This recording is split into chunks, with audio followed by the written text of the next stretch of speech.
les crises, les conflits religieux qui ont marqué l'Église à l'époque de Constantin.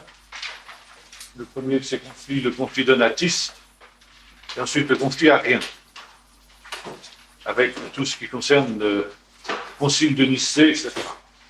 On en a déjà quelque peu parlé dans la présentation générale du règne de Constantin, mais nous allons maintenant y revenir beaucoup plus en détail parce que c'est fondamental. Et en même temps, parce que ça recoupera aussi un peu notre cours de doctrine sur ce quand on attaquera donc ce qui concerne la doctrine de Dieu. Dieu, si tout va bien la prochaine. Alors, première crise de cette époque-là, sur le plan de l'Église, le conflit donatiste. L'avènement de Constantin va avoir un certain nombre de conséquences sur les problèmes internes que l'Église connaît déjà depuis un certain temps. D'abord parce que le but premier de l'empereur, en adoptant le christianisme comme religion d'État, c'est d'en faire un facteur d'unification de l'Empire. Il est par conséquent indispensable pour lui que l'Église soit unie. Bien sûr, si l'Église était désunie, tout son plan serait remis en question. Et lorsque l'empereur va publier l'édit de Milan, il va très vite se rendre compte qu'il se trouve en face d'une Église qui est loin d'être unie. Et il va tenter, par divers moyens, de promouvoir l'unité de l'Église, d'abord en faisant appel à cette Église elle-même, en lui disant, mettez-vous d'accord. Et lorsque cela se révélera impossible, Constantin interviendra lui-même dans les affaires de l'Église pour rétablir l'unité.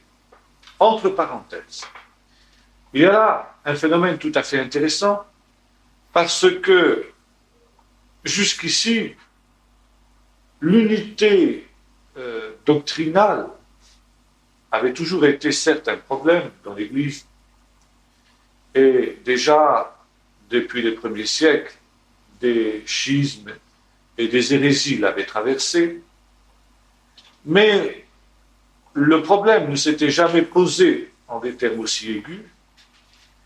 Et deuxièmement, Constantin, lui, va rechercher non seulement une unité doctrinale, mais une centralisation de l'Église.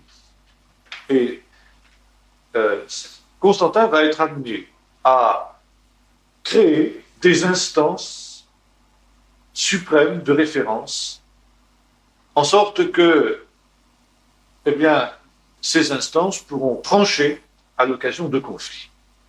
Donc, nous voyons se mettre en place, d'une manière cette fois-ci très très accentuée, les structures de l'Église romaine telles qu'elles apparaîtront depuis le Moyen-Âge jusqu'à nos jours. Ensuite, Constantin, en intervenant directement, comme il va le faire dans les affaires de l'Église, va amener celle-ci à prendre conscience d'une réalité nouvelle. C'est que le parti qui, dans l'Église, parviendra à mettre l'empereur de son côté, aura son appui, mais non seulement aura son appui, mais aura l'appui de la force publique pour museler et pour détruire ses adversaires. Et nous allons voir apparaître ici, pour la première fois, ce qui sera une des plaies de l'Église au Moyen-Âge, ce recours au bras séculier pour mater les adversaires de l'Église, les hérétiques, ou ceux qui sont considérés comme tels, et les schismatiques, c'est-à-dire aussi ceux qui sont considérés comme tels. Avec l'édit de Milan en 313, les prêtres chrétiens sont reconnus d'une certaine manière d'utilité publique, parce qu'ils procurent à l'Empire bonheur et prospérité. Et précisément, au nom de cette déclaration d'utilité publique, l'empereur entreprend de rendre aux églises les biens qui leur ont été confisqués au cours des années qui ont précédé, notamment de la dernière grande persécution. Et c'est là qu'éclate le premier de ces conflits, le conflit donatiste. En effet, en Afrique, eh bien, depuis déjà pas mal de temps, il y a des troubles extrêmement importants.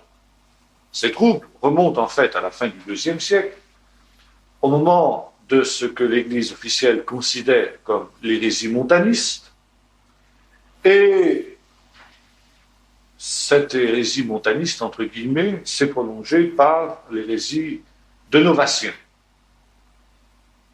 Alors, se pose justement en Afrique le problème de l'élection de l'évêque. Et face à l'évêque officiel, catholique, on voit surgir un autre prétendant au siège épiscopal à Carthage, qui se nomme Donatien. Ce Donatien est soutenu par une dame très noble et très riche, très importante de Carthage, qui s'appelle Lucilla, et qui a ouvert sa maison pour des réunions spéciales où se rassemblent tous ceux qui pensent que l'Église officielle est corrompue, qui sont à la recherche de pureté, qui refusent que soient réintégrés les relapses. C'est toujours ce même problème, parce qu'on est quand même ici dans la droite ligne de la persécution de Domitien, si bien que cette maison de Lucilla est une espèce de foyer d'effervescence dans Carthage, d'où l'opposition à l'Église officielle s'exprime. Et il y a, au moment de l'élection de l'évêque, eh bien, finalement, deux évêques qui sont élus. Un par les catholiques, et le deuxième par les partisans de Donatien. Alors, se pose pour l'empereur le problème, à qui rendre les biens qui ont été confisqués? Lequel, finalement, de ces deux évêques est le bon? Et que faut-il faire? Eh bien, justement, ce problème pose de but en blanc, cette question pose de but en blanc le problème des rapports entre l'Église et l'État. Alors, cette même année, l'empereur demande que l'Église tranche. L'empereur s'adresse aux instances officielles de l'Église et dit, bien, désignez-moi lequel de ces deux évêques est le bon, à qui il va falloir rendre les biens qui ont été confisqués. Un synode se rassemble donc à Rome pour étudier la question, au thème duquel Donatien est excommunié essentiellement pour avoir rebaptisé. Voilà le grand reproche qu'on lui fait. Il a pratiqué des rebaptêmes. Et entre parenthèses, on voit que le problème du rebaptême, entre guillemets, est un problème qui se pose déjà depuis longtemps. En fait, il avait pratiqué le baptême des adultes, le baptême des croyants, tout simplement, parce qu'il refusait le baptême des enfants. Alors, pour cela, donc, le voilà excommunié. La décision communiquée à la ville, aux chrétiens de Carthage, mais ces derniers prennent le parti de Donatien. Ils ne veulent absolument pas entendre parler de la décision de Rome qu'ils considèrent comme étant une décision injuste. Et ils en appellent à l'empereur qui se trouve ainsi promu au rang d'arbitre. Et l'empereur est très ennuyé par cet appel qui est ainsi fait à lui, parce que lui n'a pas du tout envie de tremper dans cette affaire-là. Il pense que c'est à l'Église de résoudre elle-même ses propres problèmes. Lui, son but unique, c'est que l'Église retrouve son unité. Ah, pardon, on a commencé photo, c'est vrai, on a oublié le fait. Son but unique est donc que l'Église retrouve son unité. Alors, il convoque un autre concile, un autre synode, pardon, qui se tient à Arles, en Gaule, et devant lequel les partisans donatiens ont la possibilité de comparaître et de s'exprimer, ce qu'ils n'avaient pas eu le droit de faire au synode de Rome. Donatien est sommé de se rétracter, d'abandonner son siège épiscopal, ce qu'il refuse de faire avec ses partisans. De nouveau, on se trouve dans l'impasse la plus complète. Les Donatiens font appel à l'empereur. Deuxième appel à l'empereur. L'empereur refuse encore une fois d'intervenir dans cette querelle interne de l'Église et il envoie une lettre aux deux évêques rivaux leur demandant de se réconcilier, disant qu'après tout, peut-être qu'il conviendrait de s'arranger à l'amiable, tout en constatant qu'il y a des points sur lesquels on ne s'entend pas. Fort de cette lettre, les Donatiens s'emparent des églises qui auraient en principe dû être restituées aux catholiques, car n'oublions pas, la majorité de la population de Carthage est de leur côté. Et évidemment, les catholiques sont très très maris de l'affaire. Ils s'adressent à l'empereur en lui demandant d'employer la force pour que, au moins, les biens ecclésiastiques leur soient rendus. Ce qui est fait, l'empereur fait intervenir l'armée et des troubles importants éclatent autour de Carthage, en Afrique, qui menacent de prendre de l'ampleur. Si bien que Constantin se voit ici dans une situation qui va à l'inverse de tout ce qu'il avait cherché. Lui, chercher à faire de l'Église la religion officielle pour qu'elle garantisse la paix de l'Empire, et à cause d'une querelle d'Église, voilà qu'une partie de son empire, l'Afrique, risquait de se révolter et d'entrer en dissidence. Alors, ce faisant, Constantin décide de calmer le jeu, et il écrit à l'évêque catholique de Carthage en disant qu'après tout, l'Évangile demande que l'on souffre des injustices, qu'on supporte des injustices dans la charité, et que plutôt que de continuer à essayer de mettre au pas les rebelles par la force, eh bien, il vaudrait peut-être mieux prier pour eux, et puis user de patience, de miséricorde et d'amour, en attendant que le Seigneur les convainque, et puis que les choses rentrent dans l'ordre petit à petit. L'évêque catholique au reçu de cette lettre grince un peu des dents, mais comme évidemment il ne peut pas trop s'opposer à la décision de l'empereur, il est bien obligé de faire preuve, comme le dit l'empereur, d'amour, de patience et de prière, ce qu'il fait, n'en doutons pas, à contre-cœur, mais en même temps, c'est pour Constantin l'arrivée d'un échec terrible. Il y a donc la reconnaissance quasi officielle d'une hérésie, enfin disons d'une dissidence dans l'Église. Et cette dissidence va subsister jusqu'à peu près au 7e siècle. Alors vous voyez, quand les historiens de l'Église catholique officielle nous parlent avec des trémolos dans la voix de l'Église une, sainte et apostolique et romaine, n'est-ce pas? Eh bien, cette unité est particulièrement discutable. Puisqu'au moment où précisément l'Église aurait dû, plus qu'à aucune autre époque, être une, parce qu'elle était l'instrument de l'unité de l'Empire, eh bien, dès le départ, elle se trouve divisée par un schisme extrêmement important qui entraîne toute une partie de l'Empire, justement, dans ce schisme-là. Donc, un échec grave pour l'empereur dès le début de son règne. Mais ceci n'est rien à côté de ce qu'il attend. Et de ce qu'il attend, cette fois-ci, avec le conflit arien. Et maintenant, pour parler du conflit arien, il nous faut revenir quelque peu en arrière. En fait, la situation ici et le danger de division que va présenter le conflit arien est bien pire que le problème des donatistes. En effet, le conflit donatiste était quand même relativement circonscrit à une province de l'Empire, l'Afrique. Avec le conflit arien, c'est une division qui va se répandre dans l'ensemble de l'Empire romain. Et ce conflit va entraîner des troubles énormes, des guerres, qui vont sérieusement compromettre le plan qui était celui de Constantin.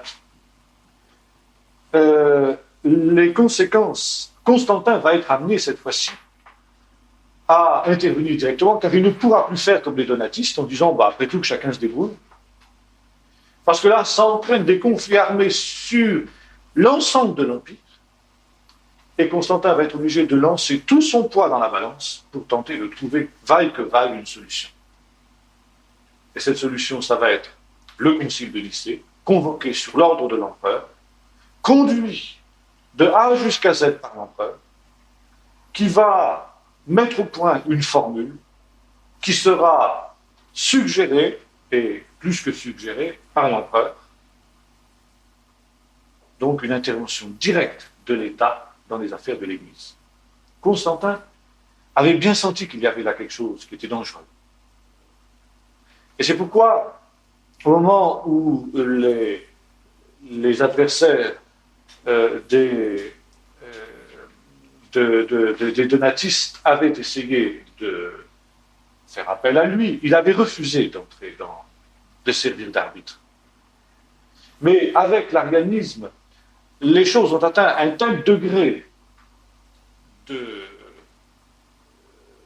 comment dirais-je, d'évolution, qu'il va être volens nolens obligé d'intervenir lui-même, avec des conséquences incalculables qui se font sentir jusqu'à nos jours, et dont nous souffrons, nous, ici encore.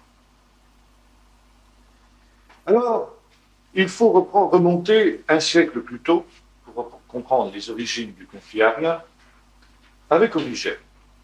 Origène, le grand docteur d'Alexandrie, qui avait une position assez indépendante dans l'ensemble de la chrétienté,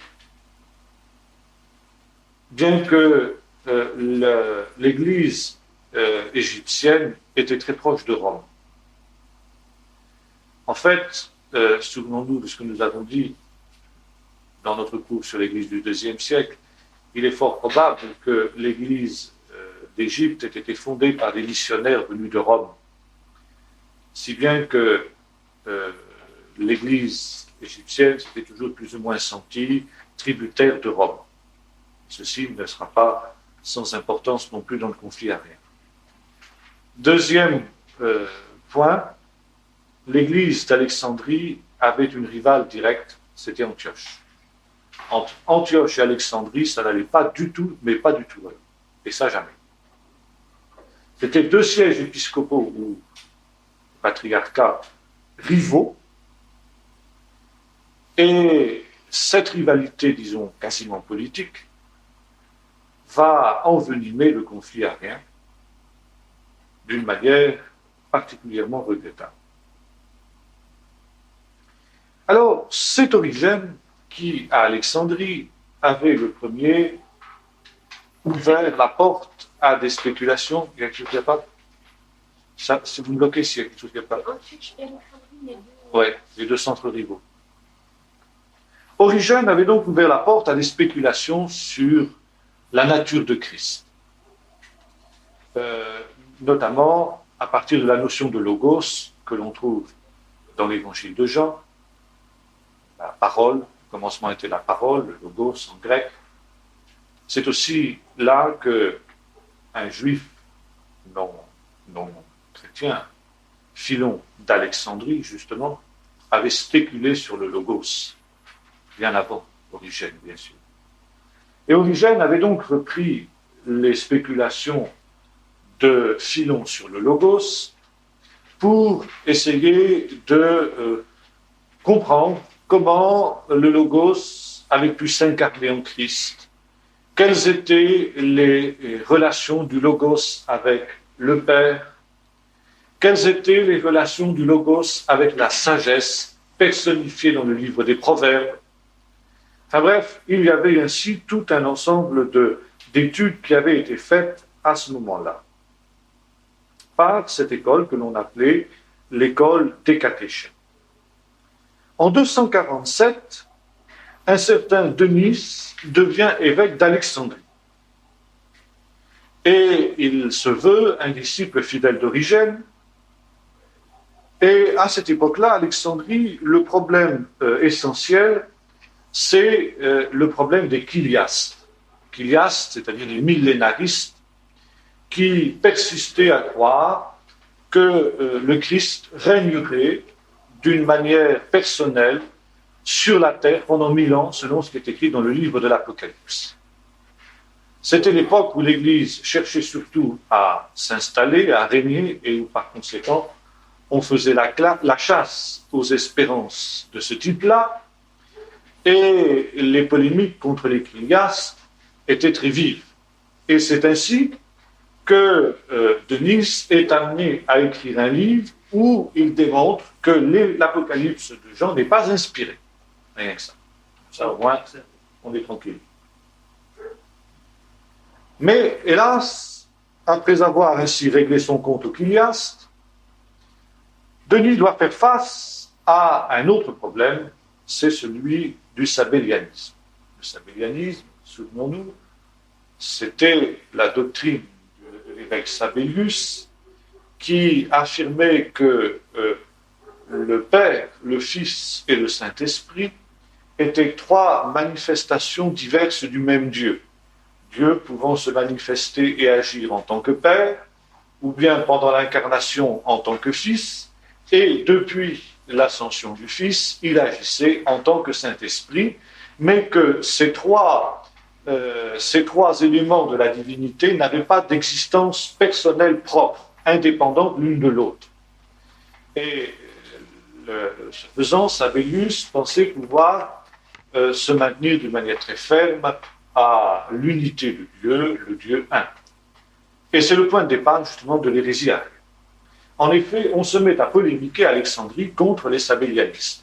Ça, c'était déjà donc bien avant Constantin, c'était en 260 à peu près avant Jésus-Christ, que l'on commence donc cette grande polémique où il s'agit justement de montrer que le Père et le Fils, bien qu'étant profondément unis, sont deux personnes différentes, ce qu'on appelle en grec des hypostases. Donc, qu'ils ont chacun d'entre eux une personnalité qui leur est propre. Et pour mieux justement appuyer cette démonstration, on insiste sur le fait que le Fils est subordonné au Père, ce qui est parfaitement biblique. Nous trouvons ça chez saint Paul, en particulier dans l'Épître aux Romains, chapitre 4. Mais à partir de là, devant l'âpreté de la controverse, eh bien certains, dont Denis lui-même justement, vont basculer beaucoup trop loin.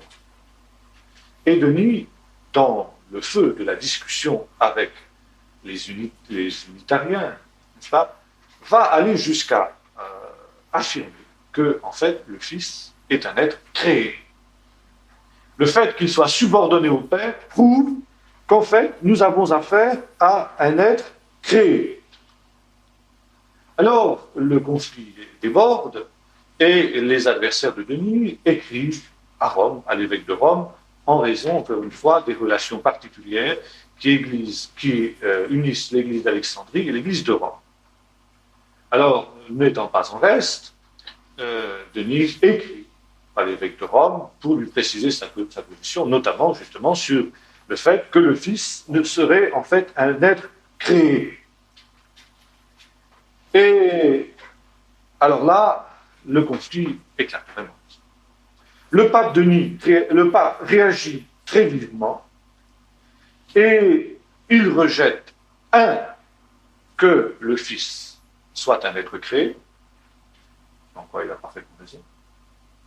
Par contre, il rejette aussi la doctrine des hypostases, c'est-à-dire que le Père, le Fils et le Saint-Esprit seraient trois personnalités distinctes.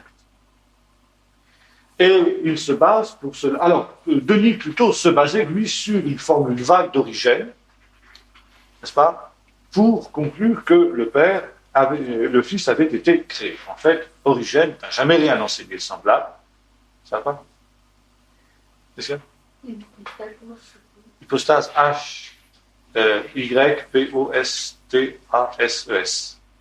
Oui, c'est des mots un peu barbares, tout ça, mais on est obligé, évidemment, de. Là, les Grecs affectionnaient, n'est-ce pas, ce genre d'expression. Alors là où on va y avoir droit pendant toute cette étude là-dessus, il faut s'y faire. Les hypostases, l'homolousie et toutes ces choses-là, la youssie, l'homolousie, etc. Vous allez voir. C'est sûr que les Grecs affectionnaient de ces termes-là. Hypostase, ça veut dire les personnes, tout simplement. C'est-à-dire, oui, les personnes. Enfin bref, le pape rejette cela et il affirme que, en fait, le Fils est un être qui est engendré et non pas créé. Ça, ce sera une formule qui sera reprise par le Concile de Nicée. Alors ça, c'est quelque chose de tout à fait important. Deuxièmement, que le Fils est éternel. Alors, on dira, mais comment a-t-il été engendré s'il est éternel? La réponse est celle-ci. Il est éternellement engendré par le Père. Ça veut dire qu'il tire à tout instant son existence du Père. Et là, c'est une exégèse du prologue de Saint Jean, n'est-ce pas? Au commencement était la parole, et la parole était Dieu, elle était tournée vers Dieu, dit littéralement le texte grec. Alors, Denis, qui est. Pardon? Non, surtout c'est l'exégèse du Logos. Dans toutes ces discussions-là, c'est le Logos qui est le texte de référence.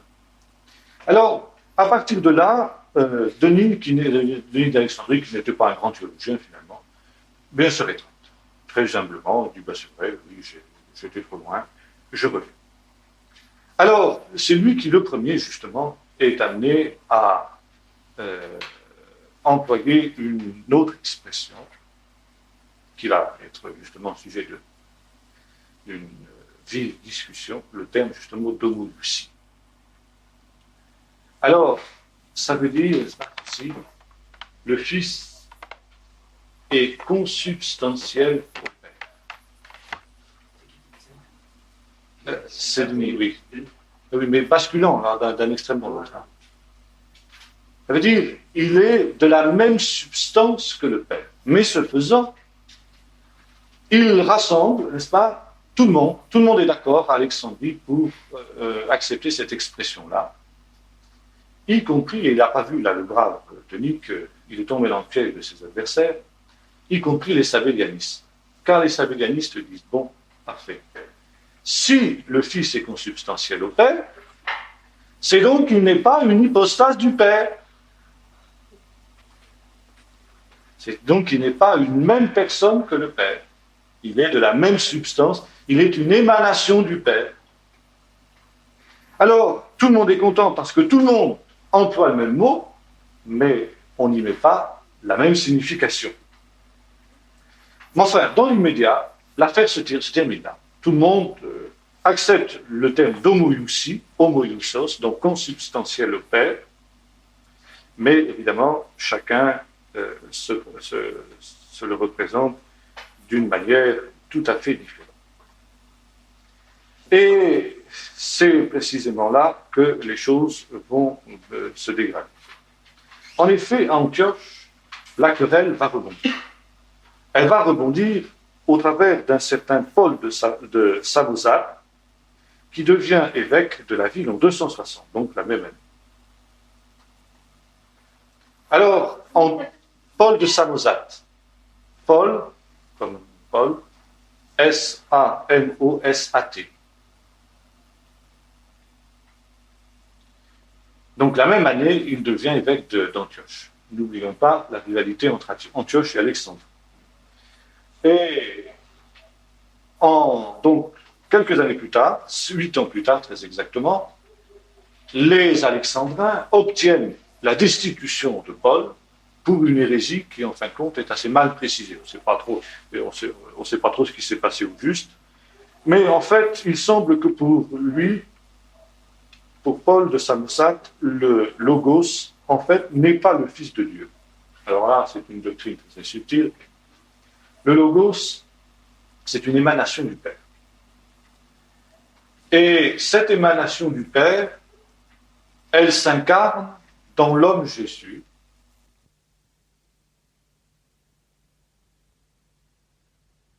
Car Paul de Samosate continue à affirmer, oui, le Fils est bien consubstantiel au Père, dans la mesure où justement le Logos n'est que cette manifestation d'action de Dieu dans l'homme Jésus. Dans ce sens-là, on peut vraiment parler d'homoousie. En fait, c'est une résurgence de la vieille hérésie sabellianiste, parce que pour lui, la puissance divine, en fait, est une manifestation, se manifeste dans la personne de Jésus. Alors, eh bien, c'est la condamnation. Paul est condamné. Et toute l'affaire repart, parce qu'évidemment, Paul a des partisans, qui font valoir en particulier que, finalement, Jésus n'est rien d'autre qu'un prophète. Il est un prophète qui est un petit peu plus grand que les autres prophètes. La différence entre lui et les prophètes est non pas qualitative, mais quantitative, avec quand même une certaine différence qui n'est pas négligeable, c'est que Jésus est né par un miracle, tandis que les prophètes sont en fin de compte des hommes enfants. Alors, à cause de cela, toute cette question d'homoousie rebondit. Et en particulier, l'école d'Alexandrie, maintenant, remet en question le terme d'homoousie. Si on entend par homoousie le fait que le Fils ne soit rien d'autre, finalement, le réceptacle d'une émanation de l'essence de Dieu, alors nous, disent les Alexandrins, on rejette ce terme. Ce terme qui avait été accepté de justesse, en fin de compte, par les Alexandrins, se trouve maintenant totalement remis en question. Et alors, à ce moment-là, éclate entre l'église d'Antioche et l'église d'Alexandrie un véritable schisme. On appelle le schisme mélicien en Égypte, sous la pression justement de l'évêque du même nom. D'un pseudo-évêque qui pousse le véritable évêque, enfin, savoir qui est le vrai, qui est le faux là-dedans d'ailleurs. Enfin, au terme de l'Église catholique, quoi, le vrai est chassé par le faux. Mélicius se nomme évêque, et il envoie son successeur finir ses jours dans les mines de cuivre en Israël. Enfin, il ne finira pas ses jours d'ailleurs, il en sortira pour le plus grand malheur de Mélicius, nous allons voir dans un instant. Bon. C'est aussi l'époque où à nouveau se pose la question des relapses.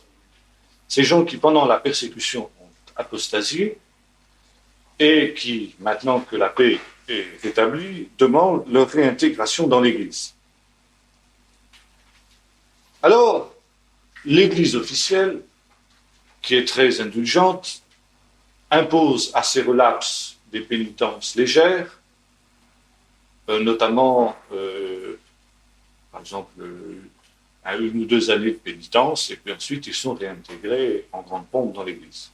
Bon, il est évident que les véritables martyrs, ceux qui ont vraiment souffert de la persécution, je trouve ça un peu raide quand même, quoi, hein, que on réintègre ces gens qui ont apostasié, qui ont renié la foi, à des conditions aussi bénignes, ils renaclent et ils prennent le parti donc des miliciens, qui eux sont un peu plus stricts sur la question des relapses, si bien que se crée alors là une nouvelle église. Une nouvelle église qui en 325 comptera déjà 28 évêchés. En 306, Mélicius est excommunié. Et c'est là que le nom d'Arius apparaît pour la première fois. Arius est un de ces diacres, plutôt, c'est un presbytre, pardon, ce sera direct après, qui est nommé ainsi, qui est nommé ancien prêtre, si vous voulez, par Mélicius, donc par le faux évêque. Bon, l'affaire se termine assez mal, car lorsque Mélicius est excommunié, Arius, lui, eh bien, abandonne Mélicius et se rallie à l'église officielle. Laquelle église officielle l'accueille et le rétrograde un peu, le nomme diacre. Alors, le nouvel évêque se nomme Pierre d'Alexandrie, et il ordonne à tous ses fidèles de ne reconnaître aucun de ceux qui ont été ordonnés et nommés par Mélicius. Et c'est alors que Arius entre en conflit avec lui, parce que lui voudrait retrouver son poste de presbytre. Pierre s'y oppose à tout prix, et à nouveau, Arius est excommunié une deuxième fois. Alors, il attend que les choses se passent un peu. Lorsque un nouvel évêque est nommé, il se réconcilie avec lui, et cette fois-ci, il retrouve le presbytérat auquel il tenait tant. Et il va devenir un des plus ardents propagandistes contre le sabellianisme, contre Paul de Samosat, et il va commencer à polémiquer contre tous ces hérétiques-là. Évidemment, il reprend ce que Denis d'Alexandrie annonçait en son temps, savoir que Jésus est un être créé, qu'il est subordonné au Père, donc un être créé. Le voilà à nouveau convaincu d'hérésie et à nouveau excommunié une troisième fois.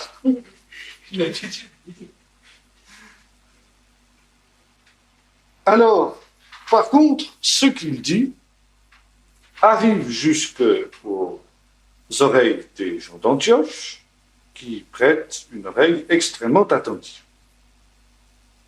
C'est ainsi que Arius peut y annoncer que le logos, il reprend les thèses de Paul de Samosat, en fin de compte, à partir du moment où il y a subordination du Fils, eh bien, le Fils est donc un homme, un être, qui, tout en ayant, parce qu'il justement il a une identité différente de celle du Père, s'il était d'essence divine, s'il était de nature divine, briserait l'unité de Dieu. Alors il n'y a que deux solutions, ou bien le sabellianisme, affirmer que le Fils n'est qu'une émanation de l'essence du Père, mais ça, Arius s'y oppose. Et la deuxième solution pour sortir du dilemme, c'est d'affirmer que le Fils, en fin de compte, n'est pas d'essence divine. Alors immédiatement, dans tout l'Empire, c'est une controverse terrible, partout. Et les thèses d'Arius sont immédiatement combattues par la majorité des évêques, des théologiens de l'époque, qui insistent sur le fait que, en niant la divinité du Christ, ils ont raison d'ailleurs dans ce qu'ils disent là, n'est-ce pas? Eh bien, c'est tout la rédemption qui est acquise par le Christ qui est remise en question. Si Christ n'est pas Dieu, alors son sacrifice expiatoire pour la race humaine est vain.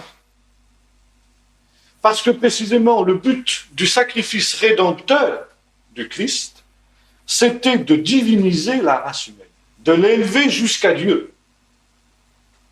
Or, pour pouvoir l'élever jusqu'à Dieu, il fallait que le Rédempteur lui-même soit de nature et d'essence divine. À partir du moment où on nie qu'il soit de nature et d'essence divine, la rédemption qu'il va apporter sera une rédemption obligatoirement incomplète, parce qu'il ne parviendra plus à élever l'humanité rachetée jusqu'à Dieu. On cite le texte de Paul dans 1 Corinthiens 15, pas, quand il aura mis tous ses ennemis sous ses pieds, alors le Fils lui-même sera soumis au Père afin que Dieu soit tout en tous. Alors, on est ici dans un problème extrêmement important, central. Ce n'est pas simplement une querelle byzantine, mais ici, c'est la nature et l'essence du salut qui est en jeu. En fait, Christ est-il ou n'est-il pas le Rédempteur? Ou, en fin de compte, qu'est-ce que le christianisme? Le christianisme est-il réellement la révélation du salut en Jésus-Christ? Ou bien est-il uniquement une morale? Finalement, l'arianisme réduit l'évangile à n'être qu'une morale. Et Arius s'attache à montrer finalement que le salut est un salut qui s'obtient en fin de compte par le progrès moral. Le progrès moral qui part de l'enseignement que Jésus est venu apporter. Alors bien sûr, on ne nie pas que Jésus soit né miraculeusement, qu'il soit né du Saint-Esprit, mais ce que l'on nie, c'est qu'il soit en fin de compte d'essence divine. Et tout part de l'idée de la subordination du Fils au Père. Et ça, c'est très important, parce que justement, à Nicée, on va attaquer sur ce point-là. Et la formulation nicéenne, qui va sortir sur la question de la subordination du Fils au Père, sera excessive. Nous ne pouvons pas accepter, à la lumière du Nouveau Testament, l'ensemble de la déclaration de Nicée à cause de cela, parce qu'on escamote la doctrine de la subordination du Fils au Père. Et on le fait parce que justement Arius, lui, insistait sur ce point-là pour, à partir de cette question de la subordination, en tirer toutes les conclusions qui étaient les siennes.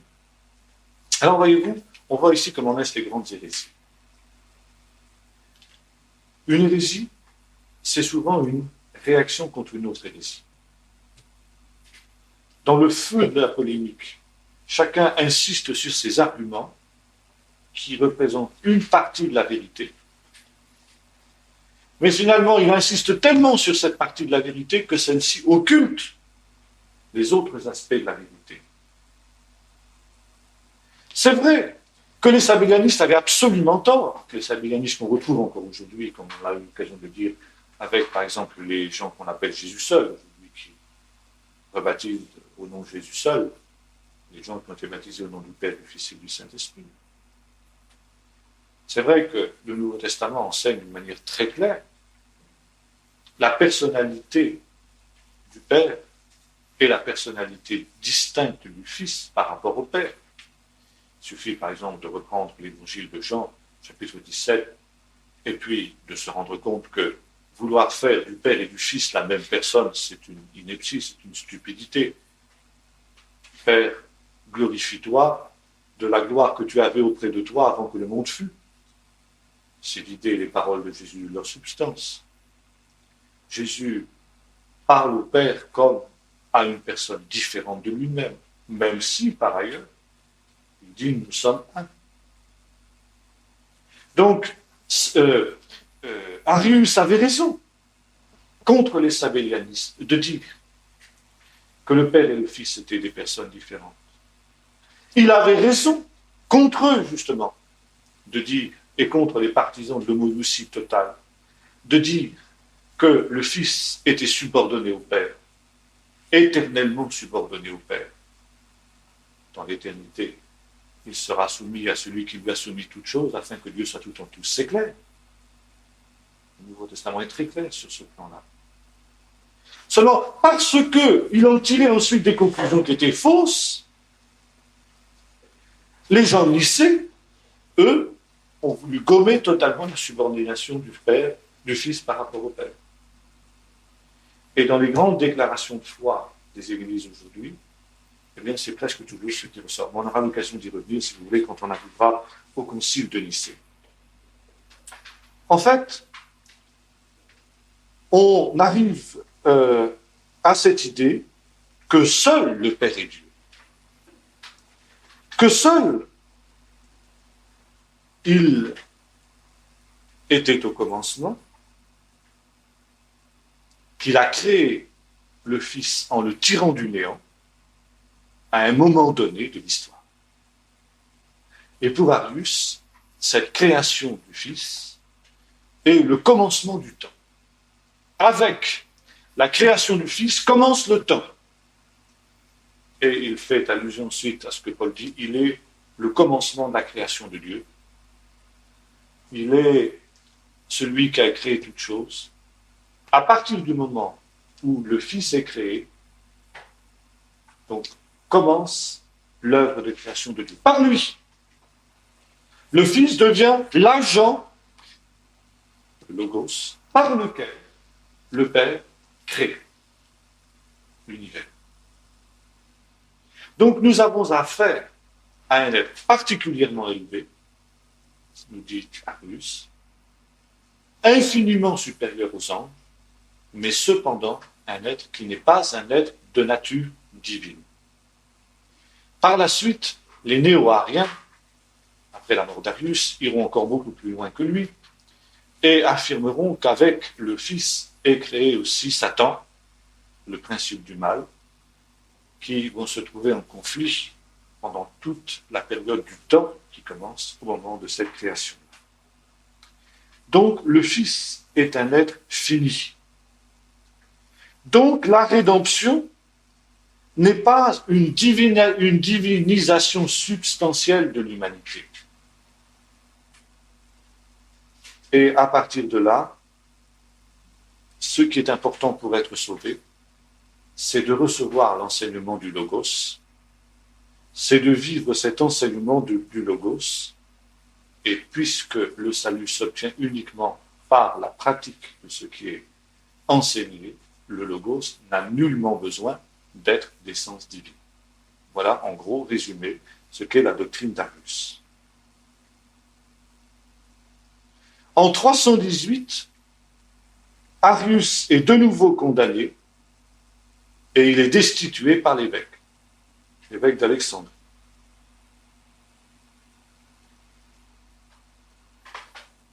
Lequel le coince, si j'ose dire, sur la question de la génération du Logos. Et il rappelle ce qu'avait enseigné Origène, à savoir, encore une fois, que le Fils est engendré et non créé, éternellement engendré par le Père. Donc, le Fils est éternel comme Dieu, et s'il est éternel comme Dieu, ça veut dire qu'il est égal au Père par essence. Et là, justement, on discute sur la question de la subordination. Cette formule, le Fils est égal au Père par essence, laisse supposer qu'il peut y avoir une subordination du Fils au Père. Mais ils sont égaux par essence, c'est-à-dire dans leur être profond. Ça veut dire qu'ils sont d'essence divine, de nature divine, tous les deux. Et cela signifie que s'il y a subordination, c'est une subordination volontaire du Fils au Père. Là, on peut être d'accord avec cette formule, n'est-ce pas? De la même manière qu'un fils et un père sont de même essence, sont de même nature, mais il y a prééminence de l'un sur l'autre, parce que l'un est avant l'autre. Il y a le Père, il y a le Fils. Dans l'ordre, évidemment, de la divinité, ce n'est pas une préséance dans le temps, mais c'est une préséance dans la dignité. On aura l'occasion de revoir tout ça quand on parlera de la doctrine de Dieu. Alors, justement, rétorque Arius, oui, mais à ce moment-là, ça veut dire qu'il y a deux personnes. Oui, répondent les partisans de l'évêque. Eh bien, à ce moment-là, vous avez deux dieux, répond Arius. Et la réponse des autres, C'est un mystère incompréhensible à l'homme. Alors évidemment, Arius tourne ça en dérision, disant ben, c'est un peu facile de dire c'est un mystère incompréhensible à l'homme.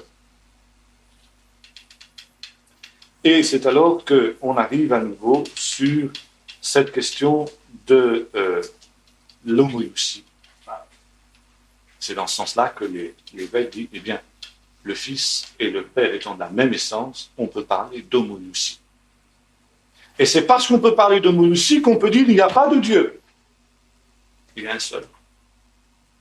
Parce qu'ils sont consubstantiels. Et pourtant, ils ont chacun leur personnalité propre.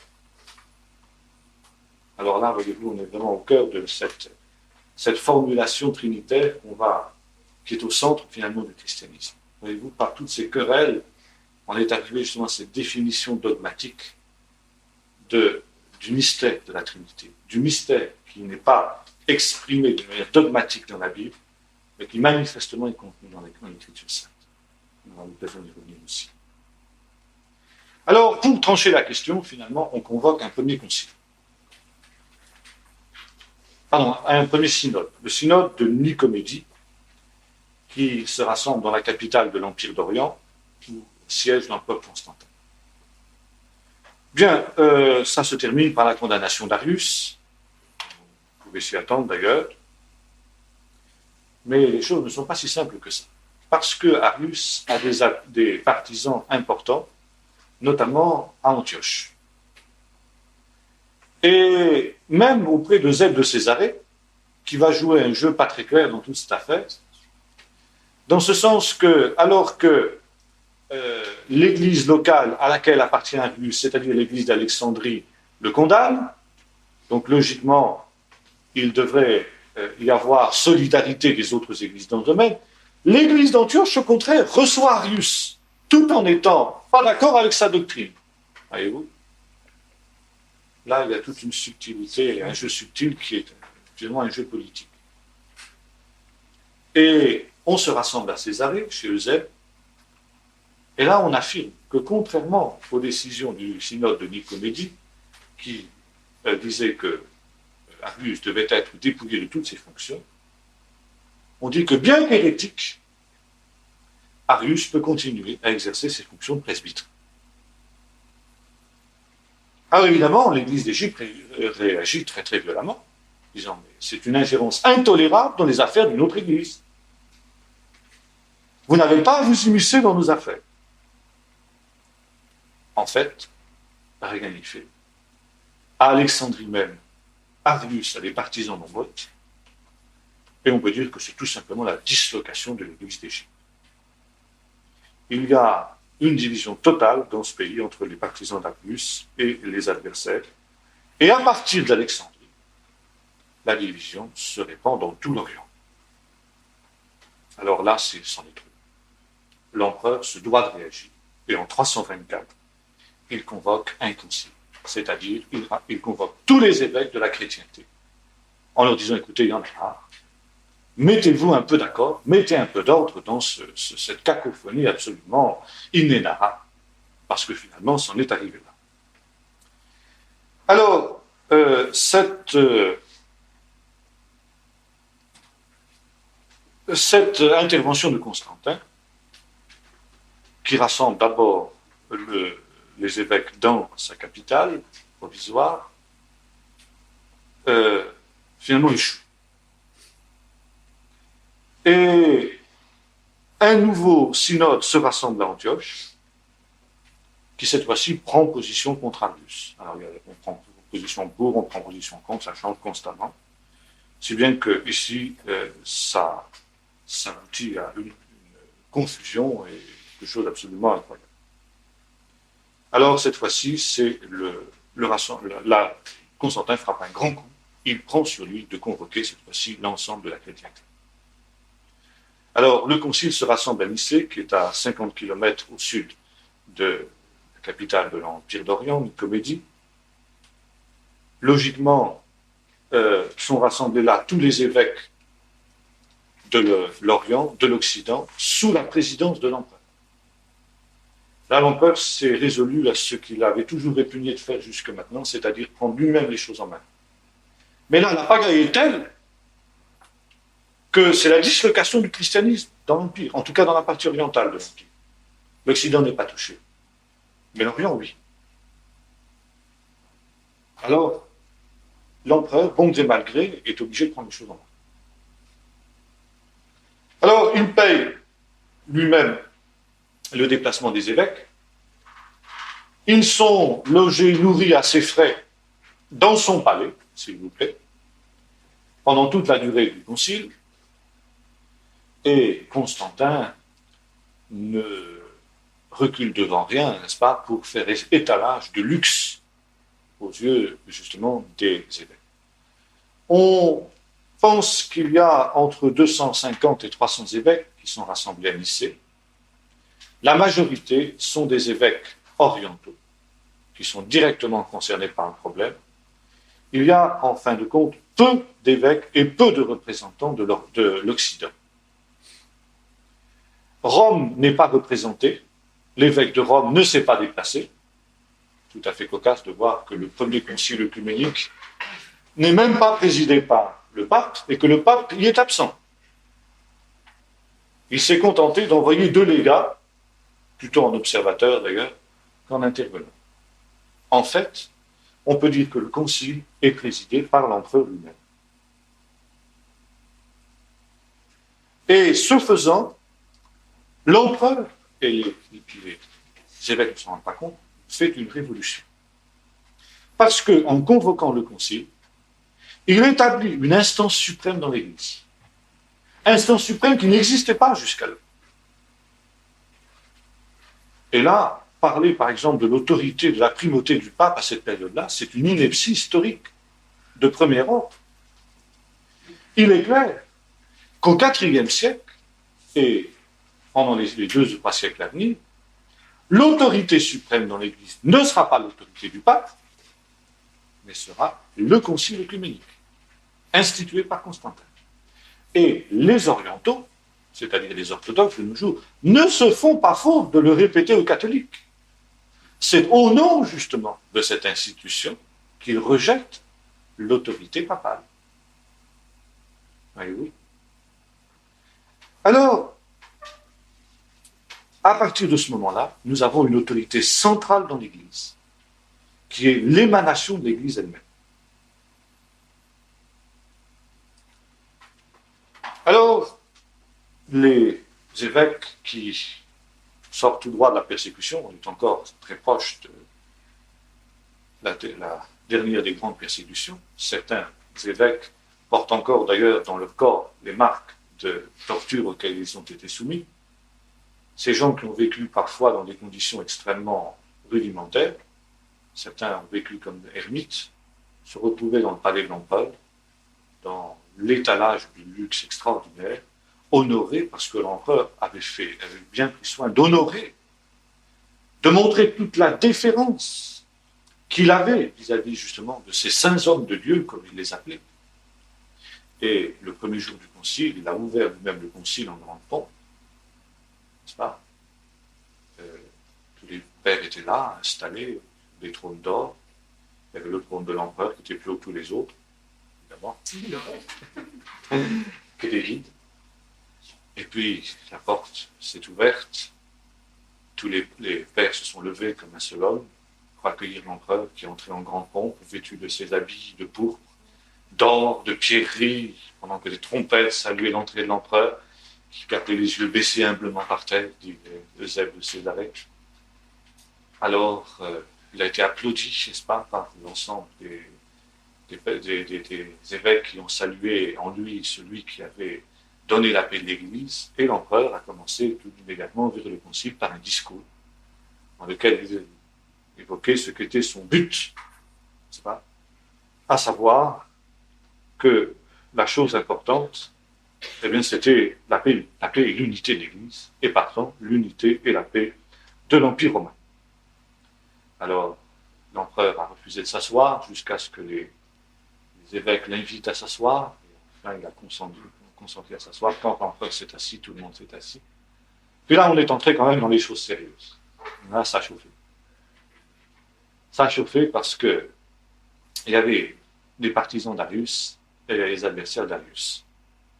Il y avait les différentes tendances, il y avait les Alexandrins, il y avait les Antiochiens. Et puis, tout ce beau monde-là se disait des aménités qui n'étaient pas formidables du tout. L'empereur, qui se taxait, qui se piquait de théologie d'ailleurs, c'était son passe-temps, la théologie.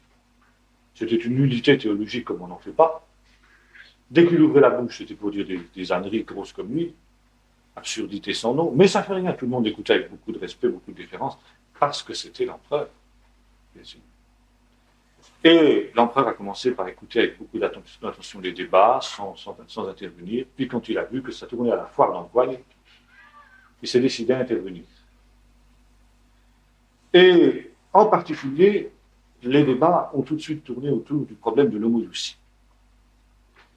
Qu'est-ce qu'il faut entendre par le Fils consubstantiel au Père? Et là, il y avait en particulier un diacre d'Alexandrie qui se nommait Athanase, jeune diacre, qui était un très très brillant théologien, qui devait faire d'ailleurs ensuite une carrière extrêmement importante, et qui lui défendait à fond le terme d'homoousie, consubstantiel au Père.